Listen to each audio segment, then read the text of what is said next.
और अब बात शहर शहर रफ्तार के कहर की। सबसे पहले बात जयपुर की। जयपुर में तेज रफ्तार ट्रेलर और स्कॉर्पियो की जबरदस्त भिड़ंत हुई, जिसमें एक पुलिसकर्मी की मौत हो गई, जबकि भरतपुर में एक ट्रैक्टर ने एक बाइक को टक्कर मार दी, जिससे बाइक सवार घायल हो गया।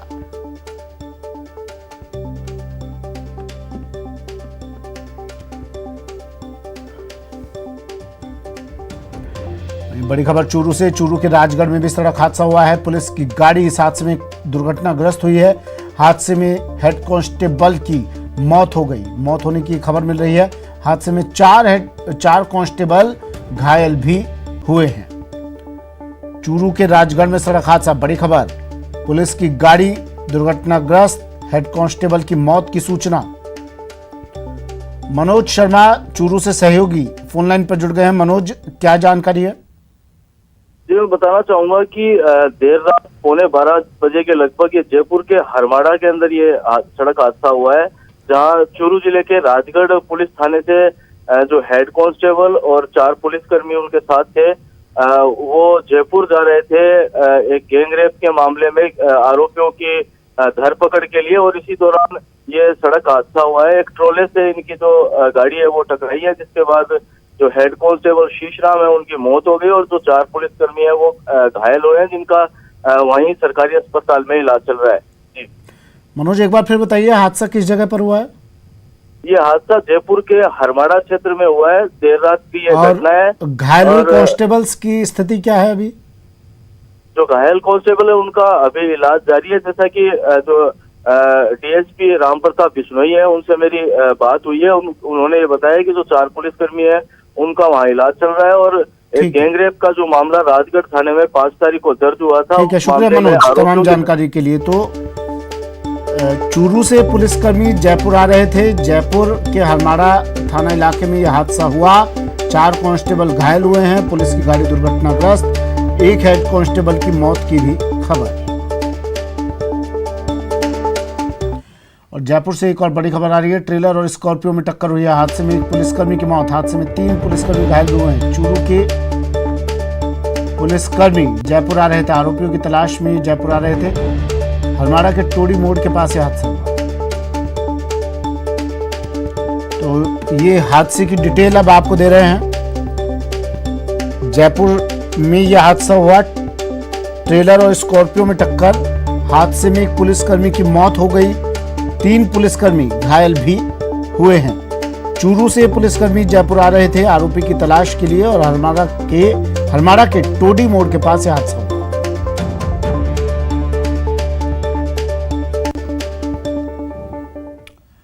और भरतपुर में सड़क हादसा हुआ है। ट्रॉली और बाइक में भीषण भिड़ंत, बाइक सवार इस हादसे में घायल, जिला अस्पताल उसे रेफर कर दिया गया है।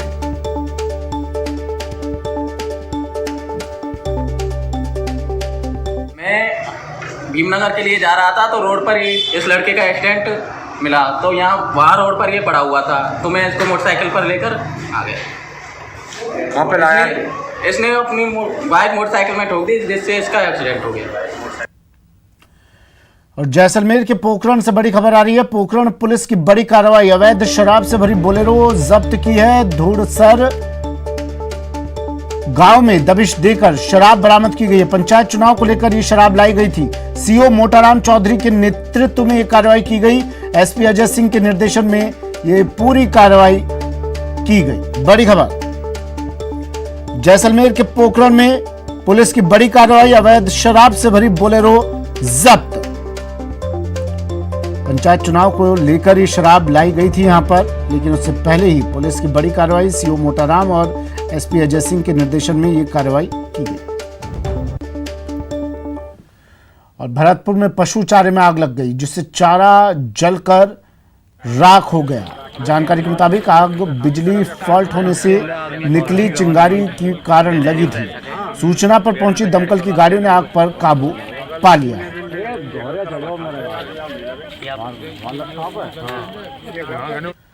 और अब आपको मिलवाते हैं एक ऐसे डॉक्टर से जो धरती का भगवान नहीं, सबसे बड़ा शैतान है। वो सवाल पूछने पर डॉन गिरी पर उतर जाता है और जमीन में गाड़ने की धमकी देता है। गाड़ दूंगा। गाड़ो। क्या समझ रखा है? ये मैं तो दूसरी लाइन पे है मेरे पास डायरेक्ट इसीलिए आया। क्या समझ रखा है? आपने समझ आपका मास्क कहाँ है? ये रहा आपका काम। आपने तो मैं तो पता नहीं क्या है, मैं तो मेरे काम से आया हूँ। बस तो 6 फीट की दूरी बना के रख रखा हूँ मैं। हाँ रखो लो 6 फीट दूर की दूरी है। 6 फीट दूर आपका हो। मास्क कहाँ है? ये रहा, ये लग रहा दिख नहीं, रहा है। मेरे पास फोन क्यों किया आपने, मेरे को ये बताओ। आप CSC मेरे प्रभारी पास हो। ही फोन क्यों किया? CSC आपको क्या पता मैं इंचार्ज हूँ CSC का? मेरे को मैं रिपोर्टर हूँ, मुझे मेरे को पता नहीं रहेगा। मेरे को सब पता है राजनीति क्या होती है। कौन सी राजनीति है? ये राजनीति ही कर रहे हो आप। कौन सी राजनीति में पत्रकार हूँ? एक बात बताओ, वो पिछले 20 साल से एक अवैध प्रैक्टिशनर यहाँ बैठा है। कौन बैठा है? 20 साल से कौन बैठा है? आप उसकी क्यों नहीं छापते हो खबरें? कौन बैठा है? अरे हमारा चिकित्सक 5 मिनट लेट हो रहा है, उसके आप खबरें छापते हो। फोटो सोशल डिस्टेंसिंग मेंटेन करवा रहे हैं मैं तो डॉक्टर साहब। मेंटेन कर लूंगा हाँ सर। तो करो, आप दूर रहो। वो अवैध प्रैक्टिशनर है, पिछले 20 साल से। कौन कर रहा है? कौन कर रहा है? नाम बताओ। क्यों नहीं छापते हो? कौन कर रहा है? नाम बताओ। कौन है ये? इतना बिफरा क्यों है? गुस्से से लाल क्यों है? और बात बात पर धमकी क्यों दे रहा है? तो चलिए मिल लीजिए जनाब से। पेशा तो डॉक्टरी का है, लेकिन मिजाज डॉन वाला। काम तो करते नहीं, कोई पूछ ले तो डॉनगिरी पर उतारू हो जाते हैं। एक बार फिर से देखिए डॉक्टर डॉन की डॉनगिरी। क्या बस करो। नहीं गाड़ दूंगा। गाड़ो। क्या समझ रखा है? ये मैं तो दूसरी लाइन पे है मेरे पास डायरेक्ट इसीलिए आया। क्या समझ रखा है? आपने समझ आपका मास्क कहाँ है? ये रहा आपका काम। आपने तो मैं तो पता नहीं क्या है, मैं तो मेरे काम से आया हूँ। बस तो 6 फीट की दूरी बना के रख रखा हूँ मैं। हाँ रखो लो 6 फीट दूर की दूरी है। 6 फीट दूर आपका हो। मास्क कहाँ है? ये रहा, ये लग रहा दिख रहा नहीं, है। मेरे पास फोन क्यों किया आपने, मेरे को ये बताओ। आप CSC मेरे प्रभारी पास ही हो। फोन क्यों किया? CSC आपको क्या पता मैं इंचार्ज हूँ CSC का? मेरे को मैं रिपोर्टर हूँ, मुझे मेरे को पता नहीं रहेगा। मेरे को सब पता है राजनीति क्या होती है। कौन सी राजनीति है? ये राजनीति ही कर रहे हो आप। कौन सी राजनीति में पत्रकार हूँ? ना एक कि बात बताओ, वो पिछले 20 साल से एक अवैध प्रैक्टिशनर यहाँ बैठा है। कौन बैठा है? 20 साल से। कौन बैठा आप है? उसकी क्यों नहीं छापते हो खबरें? कौन बैठा है? अरे हमारा चिकित्सक 5 मिनट लेट हो रहा है, उसके आप खबरें छापते हो। फोटो सोशल डिस्टेंसिंग मेंटेन करवा रहे हैं मैं तो डॉक्टर साहब। मेंटेन कर लूंगा हाँ सर। तो करो, आप दूर रहो। वो अवैध प्रैक्टिशनर है, पिछले 20 साल से। कौन कर रहा है? कौन कर रहा है? नाम बताओ। क्यों नहीं छापते हो? कौन कर रहा है? नाम बताओ। जनाब टोंक जिले की पिपलू CHC में कार्यवाहक CHC प्रभारी हैं। नाम है डॉक्टर NR कुलदीप। इस पत्रकार का कसूर महज इतना है कि इसने कार्यवाहक CHC प्रभारी को फोन करने की गुस्ताखी कर दी, वो भी ये पूछने के लिए कि सुबह 9:15 तक कोई भी डॉक्टर अस्पताल में क्यों नहीं है। बस यही बात कार्यवाहक CHC प्रभारी डॉक्टर NR कुलदीप को चुभ गई। फिर क्या, आनन फानन में अस्पताल पहुंच गए और लगे पत्रकार से शब्द युद्ध करने, भला बुरा कहने, अपनी डॉनगिरी दिखाने। हालांकि टोंक के CMHO डॉक्टर अशोक यादव ने भी डॉक्टर कुलदीप के व्यवहार को अशोभनीय बताया है और भरोसा भी दिया कि इस पूरे मामले की जांच होगी। पता चला कि चिकित्सक शायद 5-10 मिनट देरी से आए थे। अगर 5-10 मिनट देरी से आए तो हो सकता है कि उनको कोई काम हो गया हो, और फार्मासिस्ट भी आधे घंटे की देरी से आए थे, तो आधे घंटे की देरी से आना निश्चित रूप से अनुशासनहीनता है, उनके खिलाफ कार्रवाई की जाएगी। इसके अलावा एक बात और सुनने में आई कि एक चिकित्सक ने पत्रकार से अभद्र व्यवहार किया है और अभद्र भाषा का प्रयोग किया है। इसकी हम जांच करवा रहे हैं, और अगर ये सही बात पाई गई तो चिकित्सक के खिलाफ नियमानुसार कार्रवाई की जाएगी। ऐसे में सवाल है कि क्या किसी डॉक्टर को उसकी ड्यूटी याद दिलाना गलत है? ड्यूटी से गायब रहने पर शिकायत करना गलत है? मास्क नहीं पहनने पर उसे याद दिलाना गलत है? और अगर नहीं तो फिर क्यों नहीं? ऐसे डॉन डॉक्टर पर कार्रवाई होनी चाहिए। टोंक से न्यूज़ 18 राजस्थान के लिए मनोज तिवारी की रिपोर्ट। मेरे पास फोन क्यों किया आपने, मेरे को ये बताओ। वक्त एक ब्रेक का। ब्रेक के बाद PP किट में वोटिंग।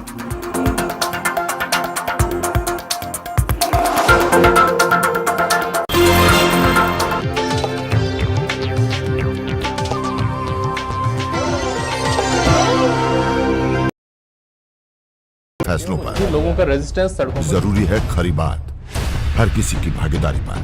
आप जो सवाल और सवाल उठाने से ही कोई रास्ता बता मिल पाएगा जवाब। उनकी चिंताएं किस तरह की। आप कोरोना से लड़िए, आपके लिए हम करेंगे कोरोना पर हर एक सवाल। क्राइम डिबेट सिर्फ न्यूज़ 18 राजस्थान पर।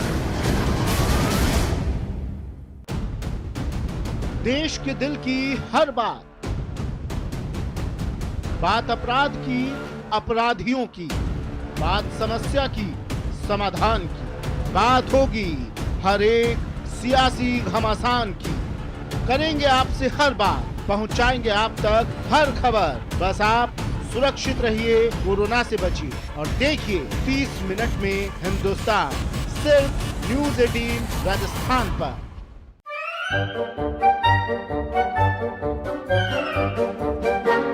अखबार हुआ ठप, आउटडोर हुआ बेकार, टीवी ही दे रहा है विज्ञापन को तेज रफ्तार। करोड़ों दर्शकों तक न्यूज़ 18 पहुंचाएगा आपका ऐड। न्यूज़ 18 की टीम दमदार बनाएगी आपका ऐड शानदार। जल्दी कीजिए, कहीं छूट ना जाए ये सुनहरा मौका। हमें मेल करके उठा लीजिए बड़ा फायदा। ये स्पेशल ऑफर है अगले 15 दिनों तक। साथ ही मिलेगा हमारी वेबसाइट पर प्रमोशन। आज ही मेल करें sales@nw18.com पर। न्यूज़ 18 इंडिया, आपका पसंदीदा नेशनल न्यूज चैनल, उपलब्ध है टाटा स्काई के चैनल नंबर 519 और एयरटेल के चैनल नंबर 318 पर। कोरोना की हर खबर देखते रहिए न्यूज़ 18 इंडिया पर। भैया राम राम, नमस्कार। बाहर ना जाना, कुछ बता रहे हैं, कुछ चेता रहे हैं। आपने लॉकडाउन के दौरान देखा कि हम क्या कर रहे हैं। कोरोना काल में लोग एक दूसरे को समझा रहे हैं। बड़े बड़े लोग वीडियो बना रहे हैं। आप गाना जानते हैं तो गाइए या फिर अपना हुनर दिखाइए। वीडियो बनाइए और हम तक पहुंचाइए और घर बैठे बनिए स्टार।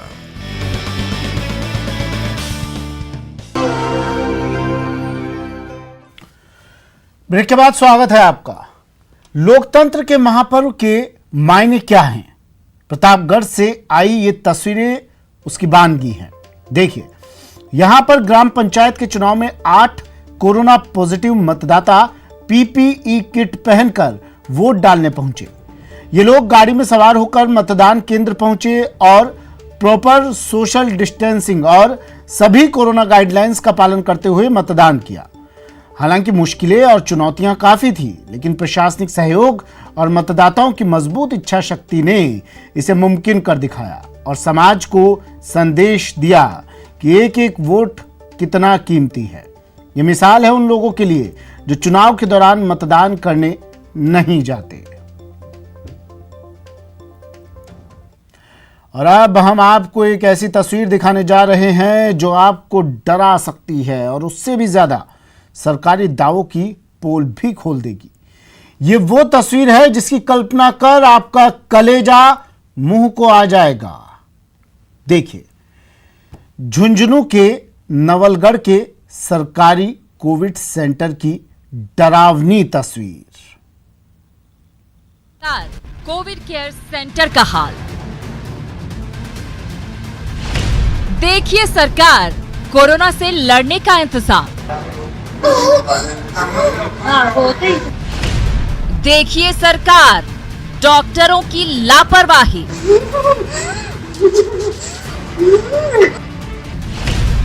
मत आना इन कोविड केयर सेंटर में लाडो। देख लीजिए, सरकारी कोविड केयर सेंटर की सच्ची तस्वीर है।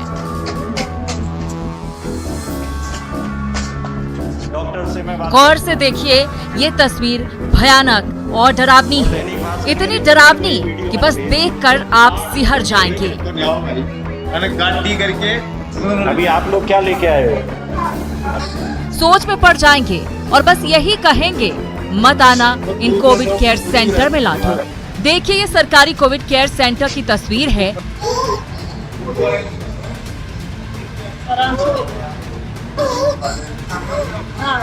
जहां एक बच्ची की हालत बिगड़ गई है और उसके परिजन उसकी देखभाल में जुटे हुए हैं। जिस जगह पर डॉक्टर और नर्स को होना चाहिए था, जहां परिजनों को घुसने की इजाजत नहीं है, ये वहां की हकीकत है। घर की लाडली की जब जान पर बनाई तो कोरोना की परवाह किए बिना पूरे घर वाले उसकी जान बचाने में जुट गए, ये जानते हुए भी कि वो कोरोना पॉजिटिव है। लाख बुलाने के बावजूद नवलगढ़ के इस कोविड सेंटर में डॉक्टर और नर्स नहीं आए। इस बीच बच्ची की हालत बिगड़ती गई। आनन फानन में इस बच्ची को झुंझुनू ले जाया गया। वार्ड नंबर 23 की एक बच्ची थी जो कोरोना पॉजिटिव थी, उसको हॉस्पिटल में भर्ती कराया था, लेकिन उसकी तबीयत ज़्यादा ख़राब हो गई थी।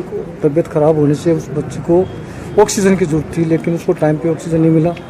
हमने डॉक्टर को खूब कहा, डॉक्टर को फ़ोन भी किया, लेकिन डॉक्टर ने फ़ोन नहीं उठाया। वहाँ जो जितना ये चिकित्सा कर्मी जो स्टाफ था उनको वो भी कोई नहीं था वहाँ पे। जी भास्कर अपने CMO है, उन्होंने भी कॉल रिसीव नहीं किया। वहाँ पे कोई ऐसी व्यवस्था नहीं थी जिससे उस बच्ची को कोई राहत मिल सके। तो लास्ट में हमें उसको एम्बुलेंस में डालकर झुंझुनू BD के अस्पताल में दाखिल कराना पड़ा, और इसके लिए हम लोग आज यहाँ SDM साहब के पास आए हैं। उनको ज्ञापन दिया है कि वो उन उत्तरदायी जो व्यक्ति हैं उन पर उचित कार्रवाई करे। ये वीडियो अब वायरल है और सरकारी व्यवस्था पर कई सवाल खड़े कर रहा है। सवाल ये कि क्या सरकारी कोविड केयर सेंटर की यही सच्चाई है? क्या सरकारी कोविड सेंटर भगवान भरोसे ही है? झुंझुनू से न्यूज़ 18 के लिए इम्तियाज भाटी की रिपोर्ट। और अब बात एक खास खबर की, एक खास जेल की, जहां कैदी बेचेंगे तेल। आखिर क्या है ये मामला, देखिए जेल में तेल बेचने वाले कैदियों की ये खबर। ये पेट्रोल पंप कुछ खास है। इस पेट्रोल पंप से आस है। पेट्रोल पंप से संवरेगी कैदियों की किस्मत। एक पेट्रोल पंप कैदियों के नाम। जेलों में बंद बंदियों और कैदियों को मुख्यधारा से जोड़ने के लिए राजस्थान सरकार और जेल विभाग ने एक नवाचार किया है। जी, ये नवाचार ये है कि अब पेट्रोल पंपों पे, यानी कि मेरे पीछे जो आप पंप देख रहे हैं, ये पंप किसी डीलर का नहीं है, ये पंप है राजस्थान की जेल का। जी हाँ, हैरान मत होइए, नवाचार है, स्वागत कीजिए, तारीफ कीजिए, जेल प्रशासन की सोच को सलाम कीजिए। राजस्थान में पहली बार हो रहा है ऐसा, जब जेलों में बंद कैदियों को मुख्यधारा से जोड़ने के लिए जेल विभाग अपने कैंपस में ही पेट्रोल पंप लगा रहा है। IOCL के साथ मिलकर जेल विभाग ने पेट्रोल पंपों की शुरुआत की और पहले फेज में जयपुर में तो शुरुआत भी हो चुकी है। अरवल, कोटा, भरतपुर में भी जल्द आगाज होने वाला है। तो उनके हौसला अफजाई के लिए और उनके जो मेंटल हेल्थ को सही से रखने के लिए, उनको बिजी रखने के हिसाब से उनको एक अच्छी अभिनव योजना ये शुरू की गई है, जिसमें 24 घंटे पेट्रोल पंप चलेंगे। और इसमें पेट्रोल पंप पे जो मुख्य कार्य है वो सारे बंदी लोग करेंगे।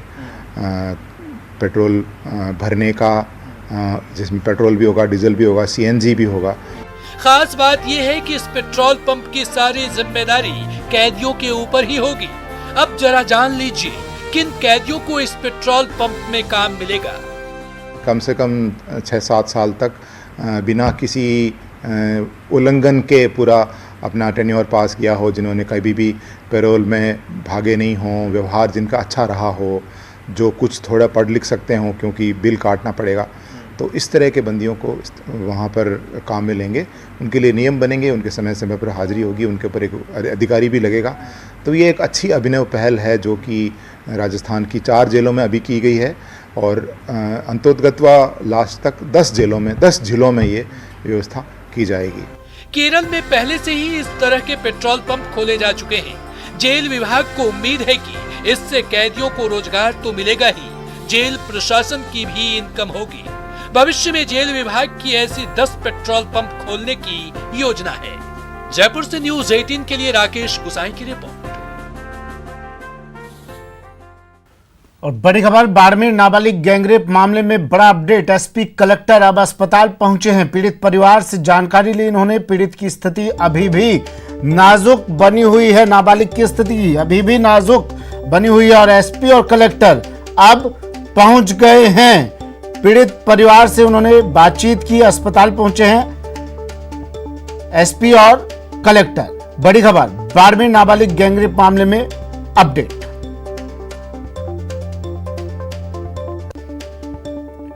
फिलहाल इतना ही, दीजिए इजाजत, नमस्कार।